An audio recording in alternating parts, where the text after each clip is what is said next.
The Celestial Games. In the vast expanse of the universe, there existed a realm known as the Celestial Kingdom, a dazzling place untouched by time, where stars were born and constellations danced in harmonious rhythm. This realm was governed by four celestial guardians: Aria of the wind, Terra of the earth, Ignis of the flame, and Marina of the waters. The celestial guardians, though immensely powerful, were bound by an ancient pact that stopped them from directly intervening in the affairs of the mortal realm. But every millennia, they'd host a grand spectacle known as the Celestial Games, where mortals were invited to participate in various challenges. These games were an opportunity for the Guardians to indirectly influence events in the human world, offering rewards to the victors that could alter the course of history.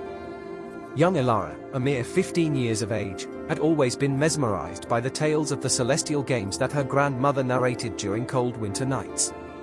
Stories of legendary heroes, incredible adventures, and rewards beyond imagination. So, when a mysterious shimmering portal appeared in her village square accompanied by an ethereal voice announcing the commencement of the Celestial Games, she was among the first to step forward. The challenges, it was said, would test the physical, mental, and emotional strength of the participants. The rewards? A single wish that the Guardians were bound to fulfill, irrespective of its nature. Upon entering the portal, Elara found herself atop a gigantic floating island with a sprawling maze in front of her, her first challenge set by Terra of the earth.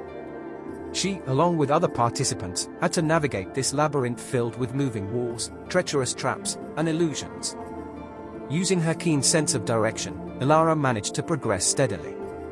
But what set her apart was her kindness. Along the way, she helped free trapped participants, shared her water and food, and often collaborated to solve complex maze patterns. Recognizing her selfless nature, Terra bestowed upon her a small pendant with a fragment of his power, allowing her to manipulate the earth around her. Next, Elara faced Ignis of the Flames challenge. A vast desert stretched before her with extreme temperatures, where the sun blazed with intensified heat, and nights turned bitterly cold. At its center stood a mighty volcano, its peak holding the key to the next challenge. But the journey wasn't straightforward. Along the way, Elara encountered mirages that tested her resolve and fiery creatures guarding the path. With the pendant's power, she forged protective barriers against the blistering heat and made platforms to cross rivers of molten lava. Her determination and innovative use of Terra's gift impressed Ignis, who gifted her a fire-resistant cloak, woven from phoenix feathers. The third challenge was curated by Marina of the waters. Elara found herself on a beautiful yet haunting beach with silver sands. The challenge was to retrieve a pearl from the abyss of the treacherous ocean, where mermaids and sea monsters resided. Donning her cloak, which now also aided her to breathe underwater, Elara dived deep. Navigating the dark depths, she encountered enchanting sirens trying to lead her astray and monstrous krakens blocking her path. But with a combination of her earth-manipulating abilities and the protective cloak, she managed to secure the pearl. Grateful for her respect towards the sea and its inhabitants, Marina blessed her with the ability to communicate with sea creatures. The final challenge was Aria of the Wind's test.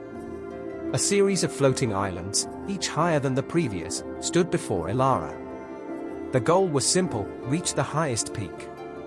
But with turbulent winds, invisible pathways, and aerial creatures guarding the skies, it was the toughest challenge yet. Using her acquired abilities, Elara molded earthen bridges, donned her cloak for protection, and sought guidance from birds. Each island presented its own puzzle, pushing her to her limits. But her resilience, combined with her accumulated gifts, saw her through. Upon reaching the peak, Aria, impressed by her growth and determination, presented her with a feather that would allow her to summon wind currents at will. Having successfully completed all the challenges, Elara was brought before the Celestial Guardians. They praised her tenacity, intelligence, and compassion. And as promised, they granted her a wish. Elara, having seen the beauty and dangers of the Celestial Kingdom, wished for a bridge between the mortal realm and the Celestial Kingdom, allowing for better understanding and collaboration between the two. The Guardians, in their millennia of hosting the games, had never encountered such a selfless wish. Impressed, they not only granted her wish but also named her the ambassador of the two realms. And so, in the heart of the village, beside the shimmering portal, stands a statue of young Elara, with a pendant, a cloak, a pearl, and a feather, reminding everyone of the adventure that bridged two worlds.